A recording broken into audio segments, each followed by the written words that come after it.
आवाज सर्वसामान्यांचा।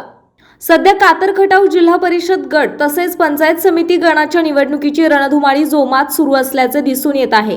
गटगणातील खेड्यापाड्यात गावोगावी कोपरा सभा गाव भेटी बैठकीला जोर आल्याचे चित्र दिसून येत आहे।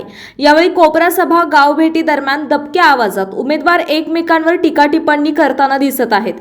याला प्रत्युत्तर देताना कातर खटाव पंचायत समिती गणातील भारतीय जनता पक्षाचे अधिकृत उमेदवार सौ वनिता सोपान दुबळे यांचे कट्टर समर्थक संतोष दुबळे यांनी पत्रकार परिषद घेऊन विरोधकांना म्हणाले की भाजपाच्या उमेदवारांना कातर खटाव गट आणि गणातून चांगला प्रतिसाद मिळत आहे, त्यामुळे विरोधकांच्या पायाखालची वाळू सरकू लागली। त्यामुळे तुम्ही समोरच्या महिला उमेदवाराचा आदर करावा, आम्ही सुद्धा महिला उमेदवाराचा आदर करीत आहे, असे संतोष दुबळे यांनी मुलाखत देऊन आपले परखड विचार मांडलेत। नमस्कार मंडळी, आपण पाहताय मायभूमी न्यूज। आता आपण इथे कातर खटावमध्ये आहोत आणि आता सध्या जिल्हा परिषद पंचायत समितीची प्रचाराची रणधुमाळी सुरू आहे। तर अनेक पक्षांचे उमेदवार वेगवेगळ्या पद्धतीने आपापल्या परीने प्रचार करीत आहेत खेडोपाडी।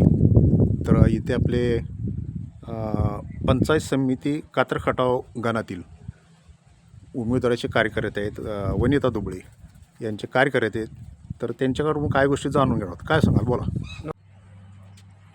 नमस्कार, मी संतोष दुबळे। जिल्हा परिषद पंचायत समितीच्या या निवडणुका चालू आहेत आणि जे रणधुमाळी चालू आहे ते भाजप पक्षाला चांगलं अनुकूल वातावरण आहे। माननीय जिल्हा परिषदेचे उमेदवार धनंजय चव्हाण साहेब आणि पंचायत समितीच्या वनिता सोपान दुबळे यांना चांगला गटातून चांगला प्रतिसाद मिळत आहे।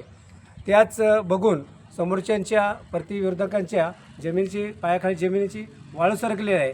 तरी कृपया करून आम्ही त्यांना एकच सांगू शकतो की आपण महिलांचा आदर करा। जे काय तुम्ही इंकुळमध्ये जे बोललात की भाजपच्या उमेदवार समोरच्या एक 65 वर्षाचे आहेत, त्यांना लिहिता वाचता येत नाही, ते अशिक्षित आहेत, तर कृपया करून तुम्हाला आमची नम्र विनंती आहे, आम्ही महिलांचा आदर करतो, तुम्ही वेडंवाकडं कधी बोलू नका आणि महिलांचा सन्मान करा। आम्हालाही माहीत आहे ते समोरच्या तुमच्या उमेदवार आहेत ते किती शिकल्यात, काय शिकल्यात हे मला पूर्णपणे माहीत आहे। त्यामुळे आम्हालाही बोलायला लावू नका आणि तुम्हीही आपल्या रणधुमाळीमध्ये चांगला प्रचार करा। आमचं त्याबद्दल दुमत नाही, पण महिलेबद्दल काय तुम्ही वनिता सोपान दुबळे यांना शाळेत टाकाय आला नव्हता की तुम्हाला माहीत नाही की किती शाळा शिकल्यात, काय शिकल्यात, तर कृपया करून प्रचाराच्या दरम्यान प्रचार करा, राजकारण ठिकाणी राजकारण करा, पण महिलेचा आदर करून तुम्ही समोरच्यानं बोला, हीच आपणास नम्र विनंती आहे। आपल्या परिसरातील महत्त्वाच्या बातम्या पाहण्यासाठी मायभूमी न्यूज चॅनलला YouTube वर सबस्क्राइब करा आणि बेल आयकॉन प्रेस करा।